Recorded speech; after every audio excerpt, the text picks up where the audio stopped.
L'univers des escape games. C'est un peu flippant. Il intrigue, fascine, passionne. Je suis complètement perdu. Comment expliquer cet engouement? Voilà, magnifique. Un phénomène en pleine explosion, en plein développement. Banlieue de Tours, un samedi matin comme un autre. Nous sommes dans la société Escape Time, l'un des 2 leaders français de la création de ce nouveau genre de jeu. Un groupe d'amis fête l'enterrement de vie de jeune fille de l'une d'entre elles. Pour certaines, c'est la première fois.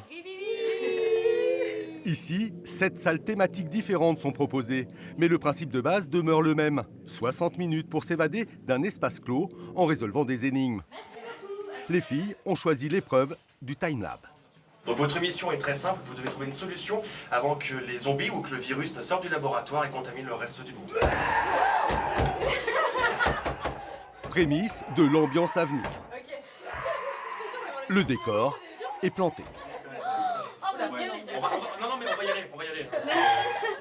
60 minutes d'immersion dans ce laboratoire de l'horreur. Bon courage et à tout à l'heure. Enfin, j'espère. Bonne chance.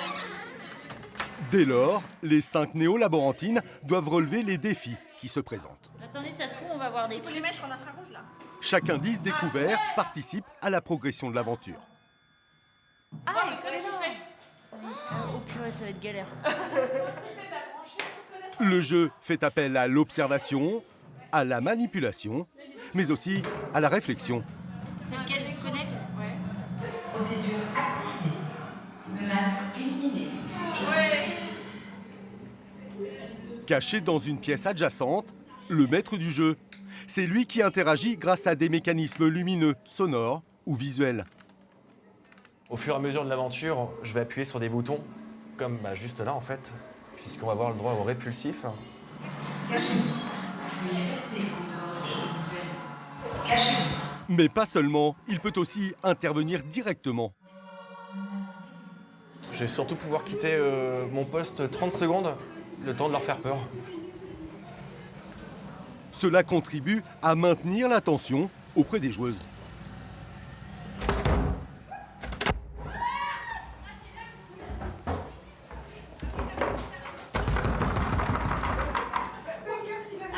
Impeccable. Super difficile, hein. Parce que le problème, c'est qu'il y a une attaque de zombies qui peut arriver d'un moment à l'autre, donc c'est un peu flippant. Hein. C'est un peu flippant. Et là, c'est tendu, on trouve pas le mot de passe. Donc 7, 1, 2, 2, 7, 1, 2. Après, il y a des 7, 1, 2. Au terme d'une heure riche en émotions, mission accomplie. On est sur une belle victoire. Hein. Félicitations, chers agents. Non, attends. 86. Le maître du jeu vient alors débriefer et recueillir les sensations de chacune. On a des manières de réfléchir différentes et on voit vraiment qu'en s'entraînant, la copine elle pense à un truc qu'on n'aurait jamais pensé. Ça c'est vraiment marrant. Je pense que toute seule j'aurais jamais réussi. Il y a beaucoup d'associations à faire qu'on ne fait pas dans la vie courante. Du coup, intellectuellement, il y a quand même quelque chose d'amusant. C'est vrai que l'esprit de groupe est toujours super agréable et en fait c'est ce qui crée des souvenirs aussi, c'est ce moment passé ensemble dans une atmosphère complètement irréelle. Alors, justement, comment est conçu un escape game? Voici les 2 maîtres des lieux. Il faut que ce soit mécanique purement, c'est-à-dire qu'il faut que quand la pomme tape la cible, Ouais, ça tombe et ça se relève tout seul. ouais, et autre chose qu'on avait dit aussi, c'était un système de cordes, non? Avec des poulies. Ah oui, c'est vrai, ouais. Gary, l'ancien créateur de jeux en ligne, et Erwan, ex-vendeur de jeux de société. Les 2 hommes conjuguent leurs idées et leurs inspirations au quotidien.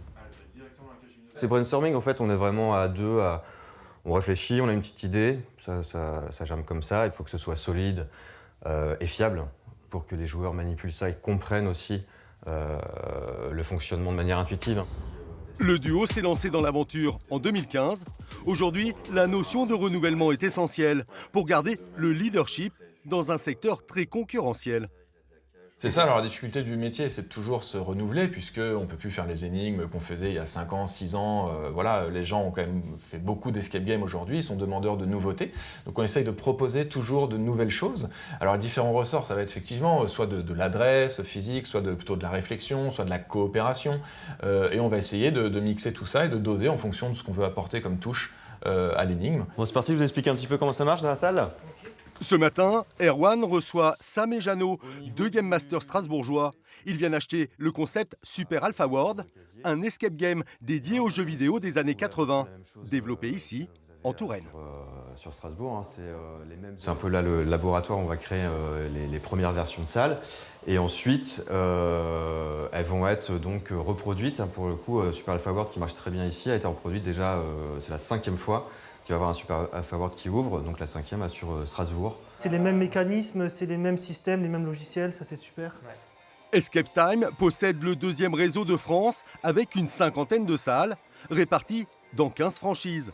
C'est ce savoir-faire qui a attiré les 2 hommes. On a regardé un petit peu tout ce qui se fait en France et quand on a vu la qualité des énigmes, la qualité des décors que pouvait proposer Escape Time, on s'est dit qu'on allait entrer en contact avec eux. En fait, notre choix était tout de suite fait. On savait qu'au niveau des émotions, c'était ce qu'on voulait procurer à nos joueurs. Coût de l'acquisition, 60 000 € tout compris, car on est ici sur le principe du clé en main. Salut les gars. Nous sommes à Valère, à 25 km de Tours, dans les ateliers d'Escape Time Factory. À voir, ça c'est fait, c'est le petit meuble qui est là-bas. On prépare au maximum en atelier ce qui peut être fait, et puis c'est des kits qui sont livrés sur place, et nos décorateurs vont là-bas et installent l'ensemble, que ce soit l'électronique, les mécanismes, l'ensemble des meubles sur place. La société emploie une 20aine de salariés pour un chiffre d'affaires annuel d'1 million d'euros. Rester à la pointe de l'innovation demeure une nécessité, car on est désormais bien loin des premières salles de jeu. Forcément, ça évolue en fait avec l'ensemble du marché. Au début, il y avait une petite pièce de 15 mètres carrés avec un bout de peinture, 2-3 meubles chinés par-ci par-là. Aujourd'hui, tout a évolué. Le public, forcément, s'attend à des choses plus grandes. Et puis ça a poussé vers le haut l'ensemble du marché. Aujourd'hui, on a besoin d'expériences immersives. On va être sur un ensemble d'effets waouh, comme on appelle, avec des passages secrets, des effets spéciaux dans la salle. Ça peut être des machines à fumée, à étincelles, du feu parfois, ce genre de choses-là vraiment pour que ça soit époustouflant. Voici d'ailleurs la dernière nouveauté d'une toute autre dimension. Andromède, une plongée au cœur même d'un vaisseau spatial de 130 mètres carrés. L'équipe d'Escape Time y a investi 200 000 €. Là, je sors donc de la salle de cryostase. Vous allez avoir ici la passerelle de commandement. On est dans un vaisseau spatial donc très spacieux, jouable jusqu'à 12, avec différents postes de commandement, plusieurs interactions avec des logiciels. Et vous rentrez dans la navette, ici présente, avec le tableau de bord, plusieurs choses à configurer, un jeu vidéo qui va vous faire explorer carrément une planète. On atterrit à un moment, c'est le coup du spectacle, puisque vous arrivez sur la planète.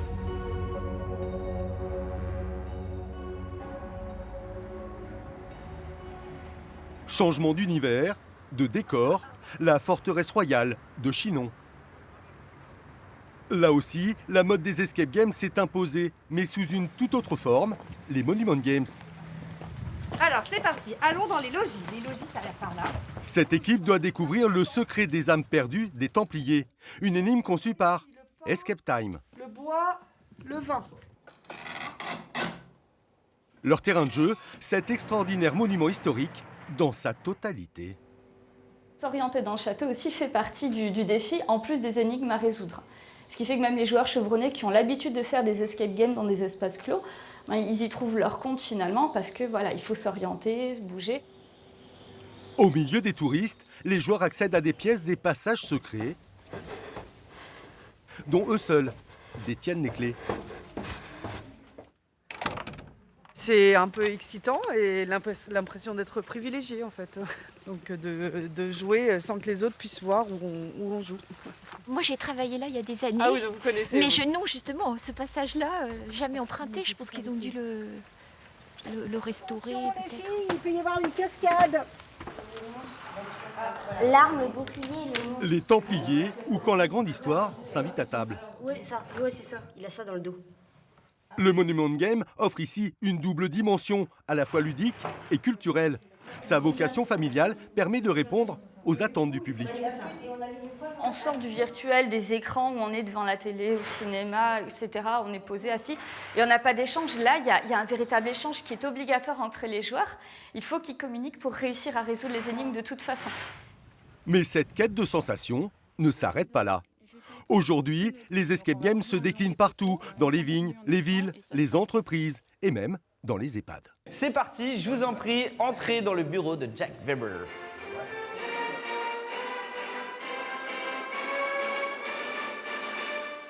Il est gris. J'ai l'impression que ça tend plus vers le bleu quand même. Celui-là, oui. Ouais, Non, celui-là. en réalité, il est plutôt gris. Car attention, on ne trompe pas comme ça nos anciens. J'ai fait 2 fois le tour du monde. Et puis j'ai été un peu partout. Enfin, dans beaucoup de pays. Oui. C'était mon truc, quoi. Et même à cet âge, on se prend au jeu. Alors, oui, mais vous me faites perdre mon temps, là. Voilà, magnifique. Il faut arriver à mon âge pour faire ça une première fois. Chaque session nécessite plus ou moins d'accompagnement, mais on est souvent très surpris. Petit à petit, on voit qu'il y a une évolution, il y a une progression dans la compréhension des mécaniques de jeu. La Game Mania touche donc toutes les générations. Mais voici l'évolution ultime du concept. La Murder Party, ou autrement dit, le Cluedo géant. Vous êtes venu simplement discuter en conciliabule dans ma suite. Vous savez que c'est très incorrect. Je m'attendais à avoir quand même des personnes avec un petit peu de conversation. Non ? Un château, un meurtre mystérieux à résoudre, des personnages incarnés par des comédiens et un commissaire en chef. Je me rappelle que vous n'avez qu'une heure. L'heure est déjà bien entamée, à mon avis. Autour de lui, 80 touristes volontaires transformés en Hercule Poirot et Miss Marple, 80 enquêteurs d'un jour transportés en 1938. Hop, on remonte. Parce que je sens qu'elle m'a menti un peu, cette jeune fille-là. Attendez, mais qu'est-ce que vous me racontez là? Bien sûr. Mais dites-le à la presse, mais c'est grave ce que vous êtes en train d'annoncer. Vous vous rendez compte? C'est énormément d'impro, de l'impro travaillé évidemment. On a des fiches personnages qui sont très précises. Ah, monsieur le Est-ce qu'on commissaire. pourrait respecter un petit peu le mort, s'il vous plaît? Oui, oui. C'est très plaisant à jouer et j'espère que les gens prennent du plaisir à nous voir jouer. C'est un petit moment sympa en famille. Le théâtre aussi, on est en immersion en totale dans une immersion, ambiance. avec les acteurs. Oui, le fait d'être sur un jeu à grandeur nature aussi, ça change que d'être autour d'une table. Reconstituer le puzzle d'une histoire, celle d'un autre temps, y prendre part pleinement, c'est sans doute la clé du succès de ces spectacles interactifs. Ce qui plaît vraiment aux gens, c'est cette liberté. On leur donne l'absolue liberté d'enquêter comme ils veulent et de poser la question qu'ils veulent. C'est ce qui nous différencie des escape games où il y a un exercice à réussir, c'est-à-dire ouvrir cette foutue porte. Ça répond à un besoin peut-être d'un système de loisirs, spectacles un petit peu plus varié. Ça fait partie de la nature humaine, donc c'est pour ça que c'est si populaire en soi.